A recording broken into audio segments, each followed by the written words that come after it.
What's up, Airsoft fam? DARKTREE here, back with another episode of Behind the Build. In today's video, we're going to go over my adventures at Hollywood Sports Park. A few weeks ago, I played some Airsoft with the boys, Isaiah's Boaz, Airsoft Brewer, World Wild, Justin came out, my homie Andrew from work came out, and he played with us. Yeah, sorry if I'm missing anybody. So it was a nice little group of us that went out to Hollywood Sports Park, and we had a blast. I didn't record that much of the whole gameplay. It's been a while since I've actually hit a field, so I wasn't really geared ready to record the gameplay, but I did get a few shots of us, mostly us having a good time, not too much gameplay like I said, but just us hanging out, and it was overall just a good time hanging out with the boys at Hollywood Sports Park. But like I said, we have a lot of stuff we're going to get to in this video. I want to go over, of course, a build or two that are geared towards my whole visit to Hollywood Sports Park.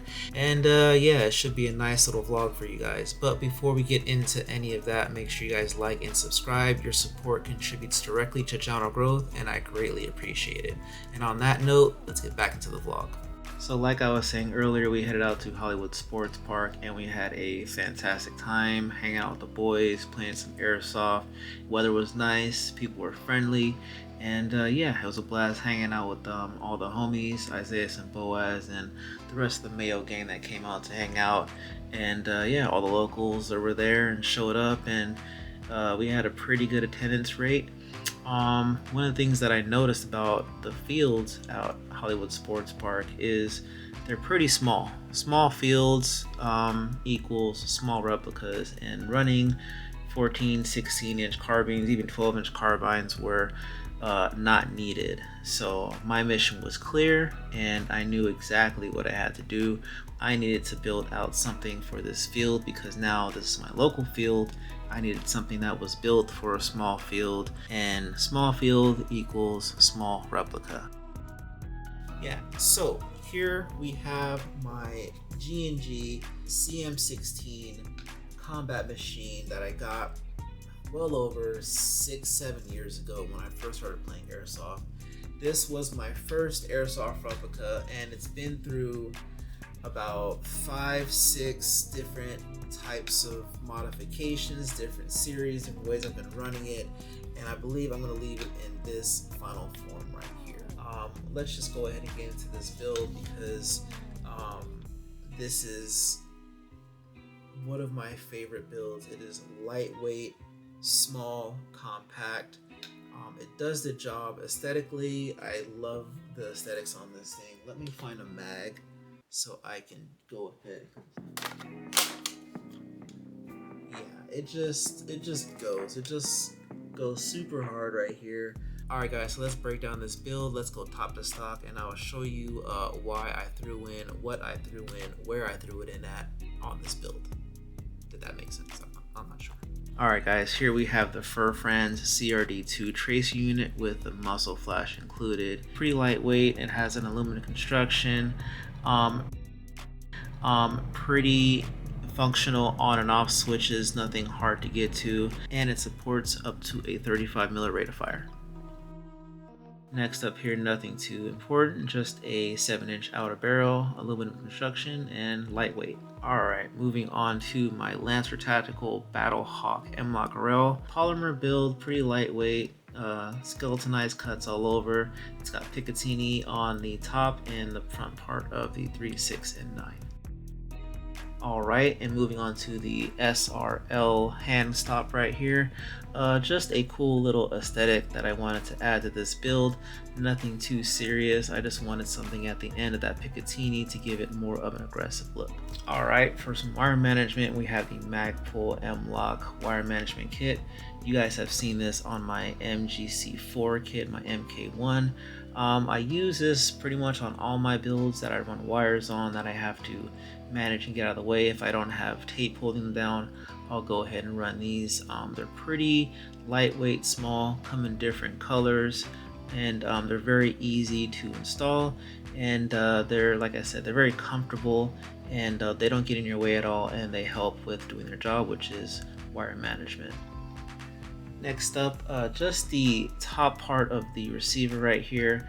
I just wanted to show off real quick the black multicam wrap that I got from, I think it was from rangerwraps.com. Also, I added a G&G aftermarket charging handle to add a little spice to the build. Nothing too serious there. This is the replica of the LCO from Leopold that Atlas Custom Works went ahead and made a repro of, and it's actually not that bad, especially for Airsoft.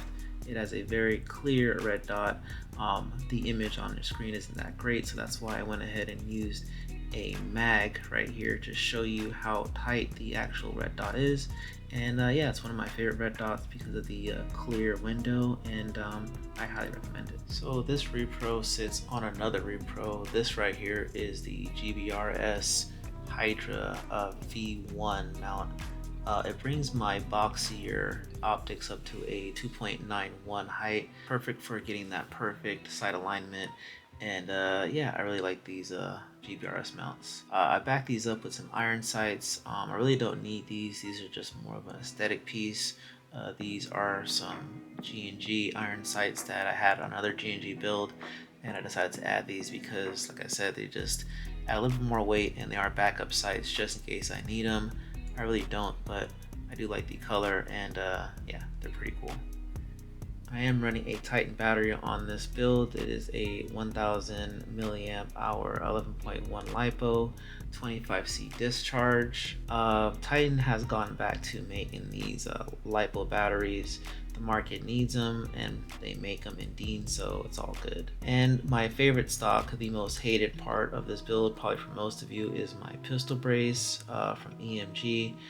This thing has the best battery compartment space of all the stocks in Airsoft, in my opinion. The most aesthetically pleasing stock, in my opinion. I love this stock, whereas most of you guys hate it, but in my opinion, subjectively, it does the job. Its functionality is second to none. I'll just show you guys a little example right here of the battery compartment and how much space it has. It does hold that Titan 11.1 battery fairly nice on the inside. As you can see here, it slides in pretty nice.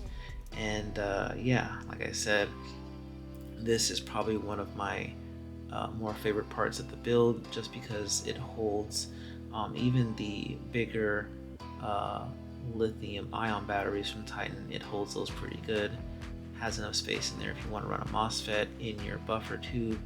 And yeah, like I said, to me, in Airsoft, one of the best stocks. I am running APM1s on this build. Just wanted to make a note of it. They do have the textures on the side and on the bottom, and also a little spot on the bottom for you to put an identifier. Yeah, they hold 250 rounds. They are pretty good at the job that they do, and yeah. On the side, they have the little gas meter right there, so you can see how many BBs you have left, and overall, one of my favorite mags in Airsoft. And right here, I wanted to show you guys my lower receiver. You can see here the G&G engravings. It is a polymer build, like I mentioned before, and the Dean's battery, because we are running a stock R15 gearbox on the inside. We do have a little bit of a textured grip on the bottom right here. Extended mag release, because extended mag releases are my jam. Yeah, overall, I really like this polymer lightweight receiver. It's got the flat trigger on there, and no extended mag release on the other side. I almost forgot about the Strike Industries trigger guard on the bottom right here. And yeah, that is pretty much the lower receiver. So on the inside, it is running a Zion Arms engine in it with a G&G motor. It's running the Ifrit motor. I think it's a 24K motor. It's pretty snappy.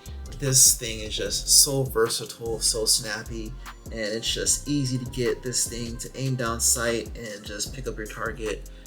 It's one of my better builds, and yeah, I think that I'm gonna leave this build just like this. No changes need to be done to it. It is perfect how it sits. It just works. It just functions really well, and it's lightweight. Yeah, this is my one of my more favorite builds right here. Alright guys, that's going to do it for this episode of Behind the Build. Don't forget to like and subscribe, and don't forget to hit that bell notification so that you guys are notified every time I upload a new video. Again, thanks for watching and thank you for all your support. Don't forget to aim down sight, and until next time, take care.